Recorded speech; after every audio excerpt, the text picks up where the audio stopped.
The Gaston Brown cabinet lifts the mandatory evacuation order for Barbuda, and in sports, CONCACAF moves to bring much-needed relief to Caribbean countries devastated by hurricanes.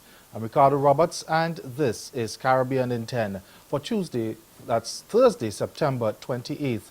I'll be back with the details after the break. In the world of culinary competitions, there is one event that is taking food and making it a sport. This ultimate food fight brings together professional chefs, home cooks, foodies. Homemade manigons every holiday. Tutti a tavoli a mangiare. We're going to definitely get in a lot earlier this time. That's the plan anyway. Hopefully we can stick to it. Close the gate! Is the liar, but in no lie like that gallia, dirty Irma. He is the king of quick turnarounds. That's Mr. Vegas. It's not 2 weeks yet, and Mr. Vegas has not just a song, but a video out about Hurricane Irma, which devastated territories in the Caribbean. Dirty Irma, adios Irma, Irma, Irma, me say do not return ya, turn ya, turn ya.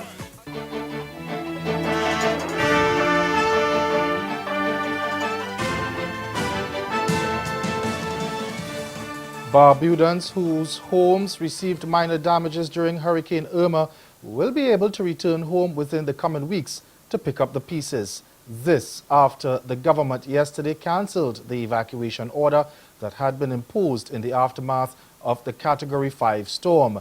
Director of the National Office of Disaster Services, Fillmore Mullen, says once the Central Board of the Health and National Solid Waste Management Authority are satisfied the hurricane-ravaged island is again sufficiently habitable on a limited scale, the all clear will be issued. Both organizations are in the process of conducting a rigorous cleanup effort to rid the island of mosquitoes and dead animals, clear debris, and remove stagnant water. Only about 5% of homes in Barbuda were spared the worst when the storm struck. And Information Minister Melford Nicholas says the lifting of the evacuation order does not mean government considers the island habitable again. Meantime, the British Virgin Islands government says it will review and upgrade building codes following the devastating impact of Hurricane Irma earlier this month. Premier and Minister of Finance Dr. Orlando Smith says times had changed, and with global warming definitely having an impact, it's time for the country to make the adjustments to suit the times. Now, speaking at a town hall meeting, the Premier said he received a copy of the first draft of a new code a few months ago because he had some concerns about the way buildings were being constructed.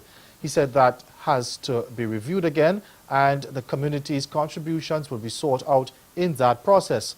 Hurricane Irma damaged about 70% of the buildings in the BVI, and the Premier says the territory now has the opportunity to build smarter and stronger.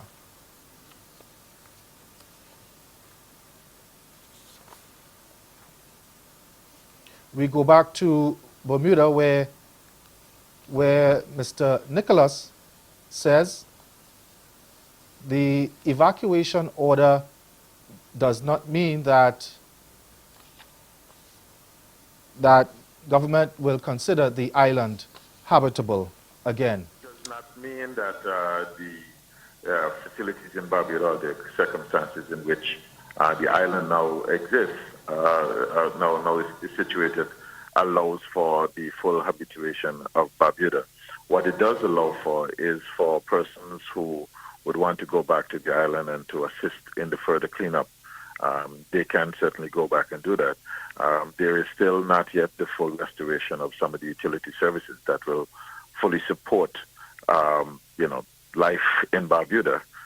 But on a limited basis, we suspect that persons who would want to take the risk of going back and having to subsist with limited quantities of potable water and without the access to full commercial power, and they would be able to go back that, but they do not. They take those risks on their own. The Coca-Cola beverage company has donated more than $6 million to hurricane and earthquake-ravaged countries in the Caribbean and Latin America. The company, best known for its carbonated beverages, pledged $4.3 million to aid recovery efforts following the devastation left across the Caribbean by Category 5 hurricanes Irma and Maria. The funds also went towards the recovery efforts after earthquakes rocked sections of Mexico. In addition, Coca-Cola's Latin Center business unit is supporting rebuilding efforts in St. Kitts, Nevis, Turks and Caicos, and Barbuda with the donation of $300,000. In other news, this Thursday now, former politician and football official Jack Warner has lost his lawsuit challenging his extradition to the United States. Warner, who is wanted by authorities to answer charges of racketeering, wire fraud and money laundering conspiracies arising out of the FIFA bribery scandal, had challenged the process used by the Office of the Attorney General in signing off on the U.S. government's request for his extradition in May 2015. But Justice James Abood yesterday dismissed his claim for judicial review, which means the extradition proceedings in the Port of Spain Magistrates Court can resume. However, agreement was reached that the stay on the extradition proceedings will remain for 28 days to give Warner time to consider whether he wants to appeal the decision. Stay with us. Your Midday Sport is next. So take us back, 12, 15. What was life like back then, and does it matter? Well, it does matter now. I mean, because fossil fuels at that time was not oil, nor was it coal. It was the woods. It was the forest. It was, we could call it the rainforest if you wanted. But that time it was the woodlands or the forest. And England had recently been invaded, it felt, by the Normans. We hear a lot about organics and sustainable products every day. But here's one you might not have thought of before. Guitars. Let's go see how they make them. Welcome to Taylor Guitars in El Cajon, California. Acoustic and electric guitars line the walls in every color of the rainbow. But underneath it all, they're all green. We're talking green as in eco-friendly.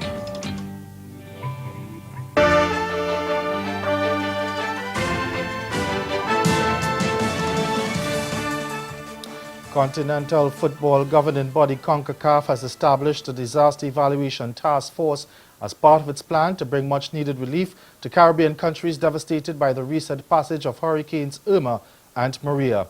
President Victor Montagliani said in a statement that the Confederation would be supporting ongoing relief efforts as well as providing resources to help rebuild infrastructure in the affected nations. He said, quote, "Our hearts and thoughts remain with our CONCACAF family and friends who have been deeply impacted by the recent natural disasters within the region," end quote. Now, overall, 16 of CONCACAF's 41 nations, including Mexico, which was struck by a massive earthquake last week, have been impacted by recent natural disasters and have been earmarked for relief. The Disaster Evaluation Task Force will assess the individual needs of each affected nation and also identify potential support measures and recommend the best course of action. CONCACAF will then coordinate their efforts with those of World Football governing body FIFA and the football community in implementing relief. That's Caribbean in 10. Join us again at 6:30 for Caribbean Newsline. Good afternoon.